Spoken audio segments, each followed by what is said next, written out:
Hello friends, कुछ दिन पहले मैंने आपके लिए एक वीडियो बनाया था वी सिप पर, वैल्यू सिप पर। और उसके बाद मुझे कई सारे कमेंट्स आए, उन्हें कई सारे लोगों को पसंद आई ये स्ट्रैटेजी और कई सारे लोगों को कुछ डाउट्स हुए। तो आज का वीडियो मैं उन्हीं डाउट्स को क्लियर करने के लिए बना रहा हूं और साथ में एक बहुत इंपॉर्टेंट अपडेट्स आपके साथ शेयर करना चाहता हूं वी सिप से रिलेटेड, जो मैंने कमेंट्स और अपने टेलीग्राम चैनल पे डिस्कशन के बाद पहचाने हैं। तो ये वीडियो बहुत इंपॉर्टेंट है उन लोगों के लिए जो वी सिप स्टार्ट करने की सोच रहे हैं। तो आज की वीडियो में मैं क्या क्या कवर करने वाला हूं।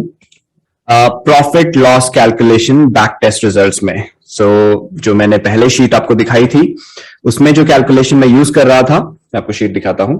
तो ये है V SIP back test weekly वाली शीट, जिसमें हम वीकली, मंथली और सिंपल सिप के रिजल्ट्स देख सकते हैं। तो यहां पे कॉलम एन में, यहां पे मैंने क्या किया था, प्रॉफिट लॉस बुक सो फार यूज किया था, जो कि थोड़ा इन्फ्लेटेड आ रहा था इन द सेंस, क्योंकि जब हम प्रॉफिट बुक कर रहे हैं वही प्रॉफिट वापस री इन्वेस्ट हो जाता है वी सिप में, लेकिन यहां पे वो वैल्यू ठीक से रिफ्लेक्ट नहीं हो रही थी और ऐसा लग रहा था हम बहुत ज्यादा प्रॉफिट बुक कर रहे हैं। तो वो चीज हटाने के लिए मैंने सिंपली यहां पे प्रॉफिट लॉस डाल दिया है, जिसका फॉर्मूला है target value achieve minus invested amount. मतलब जितना हमने टारगेट वैल्यू अचीव कर लिया है उसमें से हमने जो इन्वेस्टमेंट हमारी पॉकेट से गई है वो माइनस कर दिया, तो वो हमारा प्रॉफिट है। ठीक है, ये चीज चेंज करी मैंने। तो उसी के बेस पे एवरेज प्रॉफिट पर मंथ आप जो अब फिगर्स देखेंगे वो है actual average profit per month जो आप इस पीरियड में बना पाते हैं। इसका ये मतलब नहीं है कि हर मंथ आपको इतना प्रॉफिट आता, लेकिन ओवरऑल जो प्रॉफिट आया डिवाइडेड बाय जितने मंथ्स आप इन्वेस्टेड रहे, उससे जो फिगर निकल के आती है वो आप यहां देख पाएंगे। ठीक है, तो इस बेसिस पे जब आप मंथली और वीकली को कंपेयर करते हैं, आपको रिजल्ट्स मोर और लेस सेम ही मिलने वाले हैं जो मेरी रिजल्ट्स में बैक टेस्टिंग में आया है। तो वो एक बहुत इंपॉर्टेंट अपडेट है कि हमें वीकली करना चाहिए या मंथली करना चाहिए। ठीक है, उसके बारे में मैं बात करूंगा और आपको बताऊंगा क्या है वीकली और मंथली में से कौन सा चूज करें और क्यों चूज करें। ठीक है, तो जैसे मैं बैक टेस्ट रिजल्ट्स की बात करूं तो मैंने रिजल्ट्स में यहां पे यही चीज प्रॉफिट लॉस यहां पे लगा दिया ताकि हम देख सके, और यहां एप्रिसिएशन इन इन्वेस्टेड अमाउंट। तो जहां जहां इन्वेस्टेड अमाउंट नेगेटिव हो गया वहां मैंने ये फॉर्मूला लगा दिया कि इनफाइनाइट, क्योंकि हमारे जो भी पैसे लगे थे वो सारे रिकवर हो गए और अब हम प्रॉफिट में बैठे हैं। तो हमारा प्रॉफिट इनफाइनाइट हो गया, क्योंकि इन्वेस्टमेंट तो कुछ भी नहीं है और प्रॉफिट बहुत सारा है, तो वो इनफाइनाइट हो गया। बिकॉज हम जब भी किसी फिगर को जीरो से डिवाइड करते हैं तो वो इनफाइनाइट होती है, अगर आप मैथ्स की कैलकुलेशन समझते हैं, इसलिए यहां इनफाइनाइट आएगा। लेकिन जहां इन्वेस्टेड अमाउंट पॉजिटिव है, यानी कि हमारे पॉकेट से लगे हुए पैसे अभी भी पूरी तरह रिकवर नहीं हुए हैं, वहां आपको पता चल जाएगा कि एप्रिसिएशन कितना है। ठीक है, ये चेंज मैंने रिजल्ट्स में किए हैं। बाकी के वैल्यूज सेम वही है जो पहले थे, सिर्फ यहाँ प्रॉफिट लॉस की कैलकुलेशन वो मैंने ठीक से दिखाई है ताकि हम एक्चुअल में समझ सके कि किस तरह के रिजल्ट्स हमें मिल रहे हैं। उसके अलावा आज मैं आपको समझाऊंगा हाउ आर वी से buy and sell transactions values calculated. तो कई सारे लोग थ्योरी को ठीक से समझ नहीं पाए कि कब हमें बाय करना है, कब हमें सेल करना है, किस प्राइस पे करना है, कैसे ये कैलकुलेशन होती है, शीट में कैसे ये सब कैलकुलेशन हो रही है, हमें शीट कैसे बता रही है कि कब बाय करे कब सेल करे। वो मैं आपको और डीप में समझाऊंगा ताकि आपको प्रॉपर अंडरस्टैंडिंग हो जाए, क्योंकि किसी भी स्ट्रैटेजी को स्टार्ट करने से पहले हमें उसे पूरी तरह समझना जरूरी है। इसलिए मेरा एक और प्रयास है आप लोगों तक वी सिप को और गहराई तक पहुंचा सकूं। ठीक है, तो वो कैलकुलेशन मैं आपको समझाता हूं और लास्ट में मैं फिर बात करूंगा weekly versus monthly V SIP, which one to go for, कौन सा हमें चूज करना चाहिए। तो पहले सेकंड पॉइंट की बात करते हैं, how are V SIP buy and sell transaction values are calculated. तो आपको शीट में लेके चलता हूं और ये इन्वेस्टमेंट शीट मैंने यहां डाल दिया, ब्लैंक कर दिया, बिल्कुल ब्लैंक, ताकि जब आप इसे यूज करें आप अपने डेटा के साथ यूज कर सकते हैं। जिस भी शेयर में आप स्टार्ट करें, जिस भी डेट से आप स्टार्ट करें, तो आपको क्या करना है, यहाँ येलो वाले सेक्शन में डेटा फिल करना है। यहां पे आएगा आपका स्टॉक का कोड, यहां आएगी स्टार्ट डेट जिस दिन से आप स्टार्ट कर रहे हैं, और यहां पे आएगा आपका सिप अमाउंट मंथली। ठीक है, थोड़ी देर में मैं कवर करूंगा मंथली क्यों, लेकिन जो मैं एग्जाम्पल आपको दिखाने जा रहा हूं वो मंथली का होने वाला है। तो आप समझ गए होंगे कि मंथली ही फेवरेबल है और क्या क्या चीजें हैं मंथली की, वो मैं थोड़ी देर में बताऊंगा। तो ये सिप अमाउंट मंथली का है। ठीक है, तो आपको यहां पे क्या करना है, नीचे शीट में जब आप स्टार्ट करें से यहां मैंने 19 अक्टूबर में इसे चेंज कर देता हूं और मैं लेट्स से हम स्टार्ट करेंगे इस कमिंग मंडे से, 22 से। जस्ट एन एग्जांपल, आप किसी भी दिन से स्टार्ट कर सकते हैं लेकिन क्लोजेस्ट मंडे ही आ रहा है। तो यहां पे आप पहले डेट डालेंगे जिस दिन आप ट्रांजैक्शन कर रहे हैं, उस दिन कब ट्रांजैक्शन करना है, किस प्राइस पे करना है, इससे ज्यादा फर्क नहीं पड़ता। आप चाहे तो सुबह कर लें, चाहे तो दिन में कर ले, चाहे तो एंड ऑफ द डे कर ले, जब मार्केट ओपन है। ऑफकोर्स आपको मार्केट ओपन में ट्रांजैक्शन करना है और कोई जीटीटी ऑर्डर या एडवांस ऑर्डर नहीं लगाना है, ओपन मार्केट में आपको करना है, क्योंकि लॉन्ग टर्म में ये जो वैल्यू है ये एवरेज आउट होती चली जाएगी। तो इससे फर्क नहीं पड़ता कि आपने दिन में ट्रांजैक्शन किया, वो मे बी हाईएस्ट अमाउंट पे आपने ले लिया या फिर आप लोएस्ट अमाउंट पे कैच कर पाए, उसके पीछे हमें नहीं जाना है, क्योंकि हम ये लॉन्ग टर्म के लिए एक बड़ी इन्वेस्टमेंट कर रहे हैं। तो ये छोटी मोटी चीजें मैटर नहीं करेंगी लॉन्गर रन में, ठीक है। तो आपसे मार्केट 9:15 AM पे ओपन होता है, शुरू का 1 घंटा जाने दीजिए, यूजुअली वोलेटाइल रहता है उस वक्त। उसके बाद आप 10:15 के बाद कभी भी आप इसमें कर लीजिए।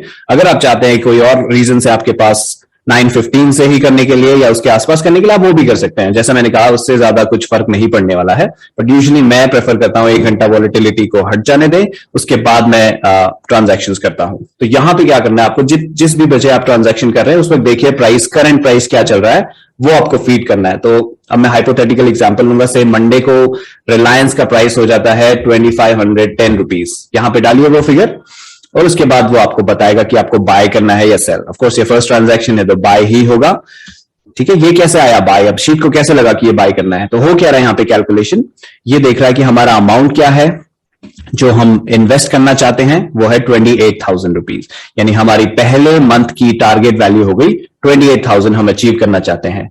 उसके बाद इसने क्या कैलकुलेशन किया है, तो यहां पे यूनिट्स के अंदर इसने कैलकुलेट किया, सबसे पहले तो चेक करा है B5 नॉट ब्लैंक, तो जब भी हम डेट डालेंगे तभी ये यहाँ पे कैलकुलेशन करता है, अदरवाइज ये ब्लैंक रखने वाला है। तो वो पार्ट सिर्फ ब्लैंक रखने के लिए, उसे भूल जाइए। तो एक्चुअल में ये यूनिट्स कहां कैलकुलेट कर रहा है, वो है राउंड अप, तो जो भी वैल्यू आएगी उसे ये राउंड अप कर देगा, ठीक है, ताकि हमारे पास एक होल नंबर आ जाए। F5 में क्या है, हमारा टारगेट वैल्यू, जितनी टारगेट वैल्यू पे हम पहुंचना चाहते हैं, तो यहां 28,000 है, माइनस उसमें से हमने क्या माइनस कर दिया, C5 जो कि प्राइस है उस दिन का जब हम ट्रांजैक्शन कर रहे हैं 2510 इंटू H5 में क्या है, प्रीवियस यूनिट्स, तो अभी तक जो हमारे पास यूनिट्स हैं वो, तो यहां पे 0 है ऑफकोर्स वैल्यू, ठीक है, क्योंकि प्रीवियस यूनिट तो 0 है बस ट्रांजैक्शन में। तो यहां फिर हमने उसे डिवाइड कर दिया, ये जो वैल्यू निकल के आई C5 से, कि जो भी यहां पे नंबर आए उसे C5 से डिवाइड कर दो, क्योंकि जो भी प्राइस है, ताकि हमें पता चल जाए कि कितने यूनिट्स हमें ट्रांजैक्ट करने हैं, ठीक है। अभी यहां बाय और सेल डिसाइड नहीं हुआ, यहां फिर सिर्फ यूनिट्स डिसाइड होंगे। तो अगर टारगेटेड वैल्यू ज्यादा है हमारे प्रीवियस वैल्यू से, तो यहां बाय आ जाएगा, यानी प्लस में यूनिट्स आएंगे। लेकिन अगर टारगेटेड वैल्यू कम है और हमारा प्रेजेंट वैल्यू, जो भी यूनिट्स हम होल्ड कर रहे हैं मल्टीप्लाइड बाय प्रेजेंट प्राइस, अगर वो ज्यादा है तो ये नेगेटिव में आ जाएगा, ठीक है। तो इसका मतलब है हमें सेल करने हैं, ठीक है। यहां देखते क्या होता है, तो 12 आ गया, क्योंकि हमें 12 बाय करने हैं, प्रीवियस यूनिट 0 है, 0 से स्टार्ट होता है यहां पे, और ये ऐड कर देता है उसके बाद यूनिट्स और प्रीवियस यूनिट को, यानी कि टोटल यूनिट इस ट्रांजैक्शन के बाद हमारे पास बन जाएंगे 12। यहां तक ये कैलकुलेशन हुआ, ठीक है। इसके बाद नेक्स्ट एंट्री करता हूं मैं क्विकली, तो 22 नवंबर के बाद हम 22 दिसंबर को करेंगे। मैं अभी ये चेक नहीं कर रहा हूं 22 दिसंबर वीकडे है वीकेंड है, मैं जस्ट हाइपोथेटिकल डेट्स ले रहा हूं मंथली। 22 तारीख को मैंने फिक्स कर दिया है यहाँ पे। एक्चुअल में अगर 22 तारीख कोई हॉलीडे आता है तो आप उससे एक दिन पहले या एक दिन बाद कर सकते हैं transaction, totally up to you, ठीक है। तो उससे 22 दिसंबर को प्राइस और ऊपर चला जाता है, 2800 चला जाता है, वो हम यहाँ पे डालेंगे। जिस दिन 22 दिसंबर को हम ट्रांजैक्शन कर रहे हैं उस वक्त हम प्राइस चेक करेंगे, जैसे मैंने बताया दिन के किसी भी वक्त आप चूज कर सकते हैं, और उस वक्त से 2800 चल रहा होगा लाइव करंट प्राइस, वो यहाँ पे फीड कीजिए, और उसके बाद फिर शीट कैलकुलेट करेगी बेस्ड ऑन की हमारी टारगेटेड वैल्यू अब क्या आई। तो यहां पे एक और ट्रांजैक्शन हो रहा है, यानी हम अपने टोटल वैल्यू में 28,000 और डालना चाहते हैं, तो हमारा टारगेटेड वैल्यू ये दोनों ऐड करके, पिछला 28,000 प्लस इस बार का 28,000 56,000 है, यानी कि हमारा जो टारगेट है, हमारे जो होल्डिंग होनी चाहिए वो 56,000 के अराउंड हो जानी चाहिए इस मंथ में। ये वैल्यू हम इंक्रीज कर रहे हैं यहाँ पे, तो उसके बेसिस पे इसने कैलकुलेट किया कि हमें 8 यूनिट्स और खरीदनी है, क्योंकि आप देखेंगे यहाँ पे टारगेटेड वैल्यू 56,000 और यहाँ प्रीवियस वैल्यू अगर हम चेक करें तो हमारे पास अभी तक 12 यूनिट्स थी, उसे मल्टीप्लाई कीजिए 28,000 से। यहां कर लेता हूं कोई कैलकुलेशन, 28,000 इंटू 12, ये आता है 33,600, लेकिन हमें पहुंचना है 56,000 तक, यानी कि हमारी प्रेजेंट वैल्यू 56,000 से कम है बाय 56,000 में से ये माइनस कीजिए तो वो आता है लगभग 22,400। तो हमें और खरीदना है, इसलिए शीट ने हमें बोला 8 यूनिट्स खरीद लीजिए, क्योंकि अगर हम इस 22,400 को उस दिन के प्राइस से डिवाइड करेंगे तो हमारे पास आ गया 8। इसलिए शीट हमें कह रही है अब 8 और खरीद लीजिए ताकि आपकी वैल्यू 56,000 के आसपास पहुंच जाए। तो यहां देखिए ये जो 33,600 है यहाँ पे ये मैंने कैलकुलेट किया था, तो यहाँ पे मैंने ये डाल रखी वैल्यू ताकि हम सीधा यहाँ देख सके। और हमारे पास शॉर्टफॉल कितना था 22,400 जो मैंने यहाँ पे आपको कैलकुलेट करके दिखाया था। ठीक है, तो हमारी ट्रांजैक्शन, हमें नई ट्रांजैक्शन कितनी करनी है 22,400 की करनी है, तो उसके लिए हमें 8 यूनिट्स खरीदने हैं। तो इतना खरीदने के बाद हमारी वैल्यू कितनी आ जाएगी, हमारी इन्वेस्टमेंट कितनी हो गई, पिछला इन्वेस्टमेंट 30,120 प्लस आज का इन्वेस्टमेंट, आई मीन 22 दिसंबर का investment 22,400 which is equal to 52,520। और हमारी वीसिप की वैल्यू, हमारे होल्डिंग्स की वैल्यू कितनी हो गई, तो हमारे टोटल खरीदने के बाद 20 यूनिट्स आ जाते हैं और उस दिन का प्राइस 2800 वहां पे कैलकुलेट करें तो हमारा वैल्यू आता है 56,000। तो एग्जैक्टली जहां हमें टारगेट वैल्यू पे पहुंचना था वहां पहुंच गए ये ट्रांजैक्शन करने के बाद। तो ये शीट चेक करती है कि आपने जो पिछली होल्डिंग है उसकी अभी करंट वैल्यू क्या चल रही है इस प्राइस पे, और आप जहां टारगेटेड वैल्यू को ले जाना चाहते हैं वहां तक जाने के लिए क्या हम पीछे हैं, माइनस में चल रहे हैं, यानी कि हमारी वैल्यू करंट वैल्यू अभी कम है इसलिए हमें ऐड करने पड़ेंगे शेयर्स ताकि हम वहां ऊपर 56,000 तक पहुंच जाएं। अभी आपको एग्जांपल दिखाता हूं ये सेल कब रेकमेंड करेगा। ठीक है, तो से 22 जनवरी को इस प्राइस को और ऊपर ले जाते हैं जस्ट हाइपोथेटिकली कि ये 3100 पे चला गया। अभी भी हमें शीट बाय करने के लिए कह रही है क्योंकि हमारा अमाउंट अब नया 84,000 तक हमें पहुंचना है। पिछले यूनिट्स जो हमारे पास 20 यूनिट्स थे उसके 3100 का प्राइस बनता है 62,000 और हमें 84,000 तक पहुंचना है, यानी कि 22,000 अभी भी हम शॉर्ट हैं, इसलिए ये हमें बाय कह रहा है कि बाय कर लीजिए 8 और यूनिट्स। ठीक है, इसलिए इसने बाय कहा। और आगे चलते हैं 22 फरवरी से बहुत हाइप हो जाता है प्राइस में 4,000। अब शीट क्या चेक करिए, अभी भी बाय कह रही है। और आगे जाते हैं 22 मार्च और जस्ट हाइपोथेटिकली हमसे 5,000 पे चला जाता है प्राइस, 5 भी नहीं 6 पे लेके जाते हैं इसे। अब देखिए 6,000 अगर चला गया प्राइस, ये अब सेल कह रहा है। क्यों? क्योंकि बिफोर ट्रांजैक्शन हमारी करंट वैल्यू उस दिन होती 1,68,000 बिकॉज हमने मल्टीप्लाई करा जो भी उस वक्त तक यूनिट्स थी और जो करंट प्राइस चल रहा था 6,000, तो 1,68,000। लेकिन हमारा टारगेट कहां पहुंचने का था 1,40,000 तक, इसलिए हम एक्स्ट्रा पैसे आ गए थे हमारे पास 28,000 हमारे टारगेट से ऊपर, यानी कि हम जहां पहुंचना चाहते हैं उससे ऊपर पहुंच गई हमारी वैल्यू। इसलिए शीट ने कहा ओके आपको वैल्यू नीचे लानी पड़ेगी अपने टारगेट पे रखने के लिए, इसलिए सेल कर दीजिए 30,000 वर्थ ऑफ शेयर्स जो कि आता है 5 units approximately.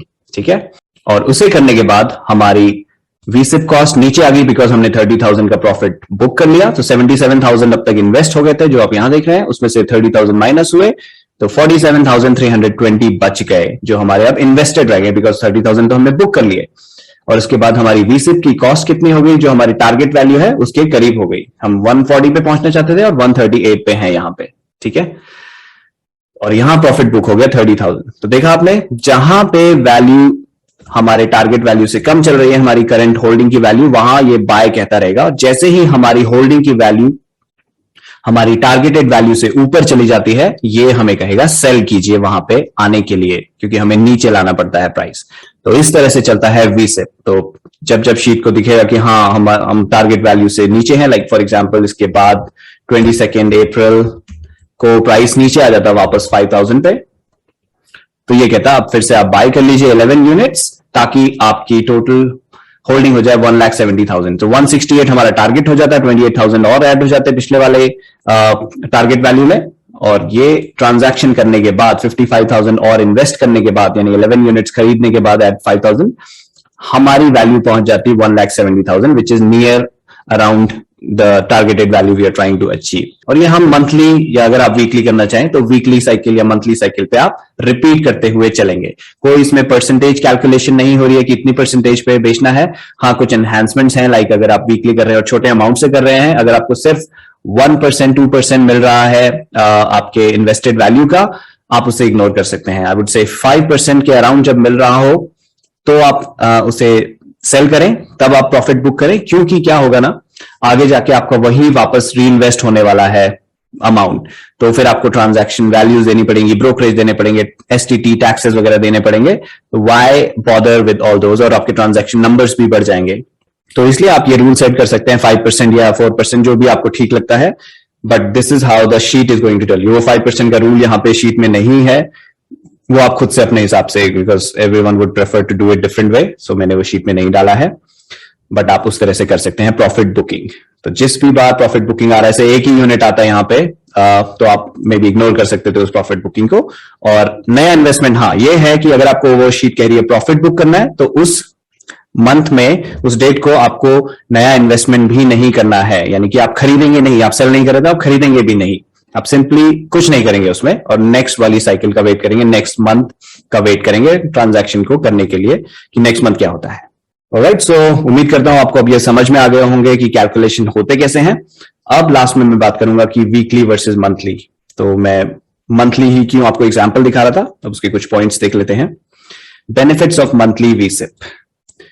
So in majority of the cases we are achieving more or less the same results as in weekly VSIP. तो अगर हम वीकली करें और मंथली करें, अगर वीकली 5,000 कर रहे हैं तो मंथली 20,000 करेंगे, ऑफ कोर्स अमाउंट तो उसी हिसाब से रेशियो में होना चाहिए, तो उसमें रिजल्ट्स मोर और लेस सेम ही आ रहे हैं। लाइक आप बैक टेस्टिंग के रिजल्ट्स देखेंगे यहाँ पे, तो यहाँ वीकली मंथली दोनों का comparison same period same stock के लिए है। तो इसका एग्जांपल देख लीजिए, profit booked near about same है, ठीक है, average profit per month near about same है, सभी में आपको नियर अबाउट सेम फिगर्स ही दिखाई देंगी। तो इसका मतलब है क्यों हमें वीकली के झंझट में पड़ना है, नंबर ऑफ ट्रांजैक्शंस बढ़ाने हैं, सिंपली मंथली कर लें। ये पहला पॉइंट था, ठीक है। तो मंथली करने का बेनिफिट ये होगा कि आपके ट्रांजैक्शंस कम हो जाएंगे। वीकली में अगर आप कर रहे हैं तो मंथ में 4 ट्रांजैक्शंस हो रहे थे, वर्सेस अब मंथली एक ही ट्रांजैक्शन होगा आपका, कई बार 4 कई बार 5 भी हो सकते हैं, कई मंथ्स में 5 वीक्स भी होते हैं, तो आपके ट्रांजैक्शन रिड्यूस हो जाएंगे। उसका क्या बेनिफिट है, lesser time needed to work on the strategy, तो आपको हर हफ्ते ट्रांजैक्शंस नहीं करने होंगे, आप सिर्फ मंथ में एक बार कर सकते हैं। और सेकंड और monetary benefit is lesser number of profit transactions which leads to lesser brokerage and taxes. तो जितना आप कम ट्रांजैक्शन करेंगे प्रॉफिट बुकिंग का, उतने आपको ब्रोकरेज और टैक्सेस प्लस DPP चार्जेस कम देने पड़ेंगे, ठीक है। ये एक और बेनिफिट है जिससे आपके overall profit in the longer run will increase. Because होता क्या है, हम प्रॉफिट बुक करते हैं और अगर प्राइस नीचे आता है तो फिर हमें री इन्वेस्ट करना पड़ता है। तो वीकली बेसिस पे अगर हम ये करते रहे तो हमारे काफी सारा पैसा ब्रोकरेज और टैक्सेस में चला जाएगा, वर्सेस मंथली में जब हम करेंगे तो हमारे कम ट्रांजैक्शन होंगे, कम टैक्सेस और कम ब्रोकरेज लगेंगे। इसके बाद और क्या बेनिफिट है, the VSIP amount will be larger compare to weekly VSIP, so our transaction value will be closer to the desired target value even for high value shares like Reliance. तो Reliance के share जो अभी around 2500 के करीब trade कर रहा है, उसमें अगर हम वीकली से सिर्फ 2000 का करना चाहते हैं तो एक भी शेयर नहीं खरीद पाएंगे शुरुआत में, थोड़े मल्टीपल वीक्स लगेंगे उस तक वैल्यू तक पहुंचने के लिए। वर्सेस अगर हम मंथली करेंगे तो 2000 अगर हम वीकली करना चाहते थे, उसको 4 से मल्टीप्लाई कर देंगे, 8000 आ जाएगा, तो आप बिल्कुल शेयर्स खरीद पाएंगे उस ट्रांजैक्शन में। ऐसे कोई ट्रांजैक्शंस नहीं होंगे जिसमें आप शेयर्स ना खरीद पाए, जबकि वीकली में ऐसा हो सकता है जब आप हाई वैल्यू शेयर्स को टारगेट कर रहे हैं और आपके पास अमाउंट कम है इन्वेस्ट करने के लिए।